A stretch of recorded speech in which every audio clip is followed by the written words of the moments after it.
आ आ आई. Yes. ब ब बदक. क क कणीदार. आ हं? ख ख खमंग. ग ग गोकुळ तू. हा. अगदी घरच्यासारखं. कणीदार खमंग म्हणजेच गोकुळ तूप. मी जेव्हा पहिल्यांदा शिवसेनेमधून उभा राहिलो त्यावेळी या शाखाप्रमुखांनी मला निवडून आणलं. खोटी नकली बेगडी लोक ज्यावेळी येतात त्यावेळी खरा माणूस पेटून उठतो. त्यामुळे 2014मध्ये जो विजय आम्ही मिळवला निश्चितच त्याची पुनरावृत्ती पुन्हा होईल असा विश्वास शालेय शिक्षण मंत्री दीपक केसरकर यांनी मापण येथे बोलताना व्यक्त केला आहे.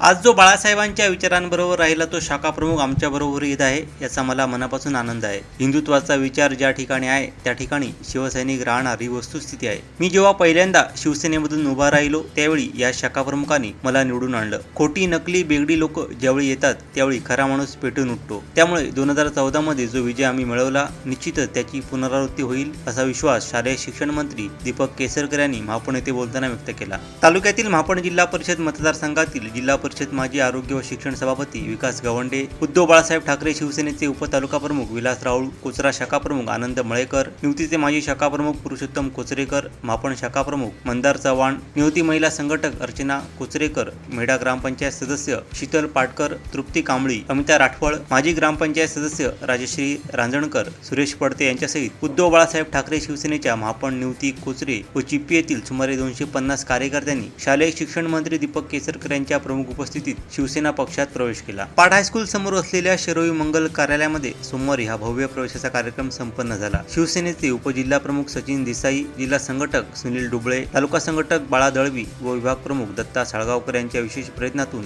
या शेकडो कार्यकर्त्यांनी शिवसेनेत प्रवेश केला. यावेळी जिल्हा प्रमुख अशोक दळवी, जिल्हा समन्वयक सचिन वालावलकर, तालुका प्रमुख नितीन मांजरेकर, उपजिल्हा प्रमुख सुनील मोरजकर, कोचरा सरपंच योगेश तेली, भोगे सरपंच सौ वांगणकर, माजी सरपंच महेश सामंत, माजी पंचायत समिती सदस्य प्रणाली बंगे, मापण उपसरपंच सुरेश ठाकूर, माजी सरपंच अभय ठाकूर, कोचरा माजी सरपंच सुनील करलकर, भोगे सोसायटी चेअरमन चेतन सामंत, उपविभाग संघटिका सौ राऊळ आदी उपस्थित होते. या कार्यक्रमाचं सूत्रसंचालन आबा कोचरेकर यांनी केलं. प्रत्येक योजना ही घरोघर पोहोचली पाहिजे, लोकांपर्यंत पोहोचली पाहिजे आणि त्याचा लोकांना उपयोग झाला पाहिजे. शेवटी राजकारण कोणासाठी असतं? राजकारण तुमच्यासाठी असतं. आणि म्हणून तुम्ही बघा की तुम्ही नुसती लिस्ट बघितली, कोट्यावधी रुपयाची काम आहे जी कधीही तुम्ही विचार केला नाही अशी काम आहे. मी एका नेते आणि श्रीरामवाडीला गेलेलो होतो आणि विठोबाच्या देवळामध्ये कार्यक्रम होता आणि सगळ्या होड्या बंद ठेवल्या होत्या आणि होड्या एकामेकाला मिळून ब्रिज तयार केला. नेमका त्याच्या दुसऱ्या वर्षी मी हा ब्रिज मंजूर केलेला. आज जरी ते 5 कोटी तुम्हाला मिळालेले असतील तरी जाणीव पाहिजे की आपल्या लोकांना नेमकं काय पाहिजे आणि ते आपण लोकांना दिलं पाहिजे. आणि म्हणून तुम्ही सगळे जुने शिवसैनिक, सगळे शाखा प्रमुख आज मुख्य प्रवाहामध्ये आलेला. बाळासाहेबांचं स्वप्न काय होतं? बाळासाहेबांचं स्वप्न माझ्या मुलाला मी मुख्यमंत्री करणारे कधी नव्हते. बाळासाहेबांचं स्वप्न होतं की माझ्या शिवसैनिकाला मी महाराष्ट्राचा मुख्यमंत्री बनवणार आणि तो शिवसैनिक म्हणजे आदरणीय एकनाथजी शिंदे साहेब आहे. ही वस्तुस्थिती आहे. शिवसैनिक कोण असतो? तो दिवस रात्र व्यापतो तो शिवसैनिक असतो. एखाद्याच्या घराला आग लागली तर बालदीतलं पाणी घेऊन जो धावतो तो शिवसैनिक येतो. बंब आल्यानंतर बंबाचा पाईप घेऊन जीवाची पर्वा न करता छपरावर करतो तो शिवसैनिक असतो. एखाद्याला रक्त लागलं तर आपलं रक्त देऊन देणारा त्याला तो शिवसैनिक असतो. एखादा मनुष्य आजारी पडला की त्याला हॉस्पिटलमध्ये घेऊन जाणारा शिवसैनिक असतो आणि तो शिवसैनिक तुमच्यामध्ये आहे. आणि म्हणून मी तुमचं स्वागत करताना तुम्हाला सांगतो की ती शिवसेना आपल्याला पुन्हा एकदा उभी करायची आहे. म्हणून शिवसैनिक कसा असतो? रात्रंदिवस जागरण करणारा शिवसैनिक असतो, रात्र न झोपणारा शिवसैनिक असतो आणि तो शिवसैनिक म्हणजे एकनाथ शिंदे साहेब असतात. आणि म्हणून तुम्हाला मी सांगतो की आता संपूर्ण कुटुंब बाळासाहेबांच्या बरोबर जे जे राहिले आज त्यांचे सगळेजण ते आमच्या दसऱ्याच्या मेळाव्याला आलेले आणि सगळ्यांनी कबूल केलं की बाळासाहेबांच्या स्वप्नातला शिवसैनिक हे एकनाथ शिंदे आहे. आणि म्हणून तुम्हाला मी सांगतो की आमची लढाई कशासाठी होती की आमच्या मतदारसंघाला आमचा निधी मिळत नव्हता. आमच्या मतदारसंघातल्या लोकांचे प्रश्न सुटत नव्हते. आंबोली चौकूर सारखी गावं आहे तिथं एकही माणसाकडे स्वतःची जमीन नाही. त्यांच्या नावावर मी जमीन करून दिली आणि शेवटच्या क्षणी त्याच्यावर देवेंद्र फडणवीसांची सही घेतली. म्हणून 2.5 वर्ष त्याला स्टे देऊन ठेवला उद्धव ठाकरे. मी त्यांना सांगत होतो त्यांनी काम केलं तिचं काय? शेवटी काम माझ्या मतदारसंघातल्या लोकांचं आहे. हा स्टे उठला पाहिजे. शेवटपर्यंत स्टे उठला नाही. ज्या दिवशी एकनाथ शिंदे साहेब मुख्यमंत्री झाले, एका मिनिटामध्ये तो स्टे उठला. लक्षात ठेवा, शेवटी आपल्या लोकांची कामं झाली पाहिजे. पाणबुडीसाठी मी पैसे दिले होते. आदित्य ठाकरे एवढी सगळ्यांवर टीका करत असतात. 2.5 वर्ष त्या खात्याचे मंत्री होते, पाणबुडी आणू शकले नाही. मी 25 कोटी दिले होते त्याला, 50 कोटी पैकी ॲडव्हान्स.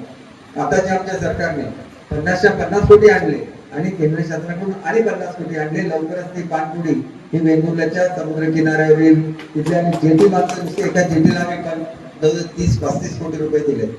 उद्या आपल्या मुलांना काय मिळालं पाहिजे. बाळासाहेबांच्या शिवसेनेमध्ये प्रवेश केलेला आहे. त्यांचं सगळ्यांचं मी मनापासून स्वागत करतो. बाळासाहेबांनी 80% समाजकारण आणि 20% राजकारणाचा मंत्र दिला आणि तो मंत्र खऱ्या अर्थाने जपणारा हा शिवसैनिक, जो काबाड कष्ट करत राहिला आणि स्वतःच्या पैशाने खर्च करून वडापाव खाऊन ज्यांनी शिवसेना जगवली, ते माझे सगळे प्रिय शाखाप्रमुख आज पुन्हा एकदा माझ्याबरोबर येतात. मी ज्याला पहिल्यांदा शिवसेनेतून उभा राहिलो त्याला ह्याच शाखाप्रमुखांनी काम करून मला निवडून आणलेलं होतं. आज पुन्हा एकदा अनेक लोकांनी गैरसमज करून दिलेले होते, कुठली शिवसेना खरी, हा संभ्रम होता. आता हे निर्विवादपणे सिद्ध झालेलं आहे की बाळासाहेबांच्या विचाराबरोबर जाणारी, खऱ्या शिवसैनिकाला मुख्यमंत्री बनवणारी हीच खरी शिवसेना आहे. आणि त्याच्याबरोबर आज एवढे शिवसैनिकांनी एकाला प्रवेश करणं, विलास राऊळ आमचे जुने शिवसैनिक आहेत, विकास गवंडे जुने शिवसैनिक आहेत, सगळेच आता प्रत्येकाची नावं घेता येत नाही. आमचे माधवराव जुने शिवसैनिक आहेत, ज्यांनी माझ्यावर अनेक वर्ष काम केलं. तरी सगळे शिवसैनिक आता एकत्र आलेले आहेत आणि एका जोमाने एकत्र आलेले आहेत. खोटे नकली बेगडी लोक ज्यावेळेला यायला लागतात त्यावेळेला खरा जो मनुष्य असतो हा पेटून उठतो. आणि काय होतं हे आजच्या सभेमध्ये तुम्ही बघितलेलं आहे. लोकांनी जवळजवळ प्रवेश केलेला आहे आणि हे सगळे ज्येष्ठ शिवसैनिक आहेत. आणि अनेक लोक यायची इच्छा होती, परंतु मी सुद्धा उशिरा आलो. 5:30ची सभा होती, आता 8:30 वाजले तरी पण लोक वाट बघत थांबली आणि त्यांनी प्रवेश केला. त्यांचे सगळ्यांचं मी स्वागत करतो. आणि जो आम्ही 2014मध्ये जो विजय मिळवलेला तोच विजयाची रिपिटेशन होईल. 45,000 मतांनी आमच्या लोकांनी मला निवडून दिलेलं होतं. आता लोक पुन्हा एकदा तो विक्रम हा शिवसेना, भाजप, राष्ट्रवादी आणि RPIचे कार्यकर्ते करून दाखवतील याची मला खात्री आहे. आमचे दिवसभरातले सर्व अपडेट्स, ताज्या घडामोडी आणि थेट लाईव्ह पाहण्यासाठी सबस्क्राईब करा, लाईक करा कोकणचं नंबर 1 महा चॅनल कोकण 7 लाईव्हचं YouTube चॅनल.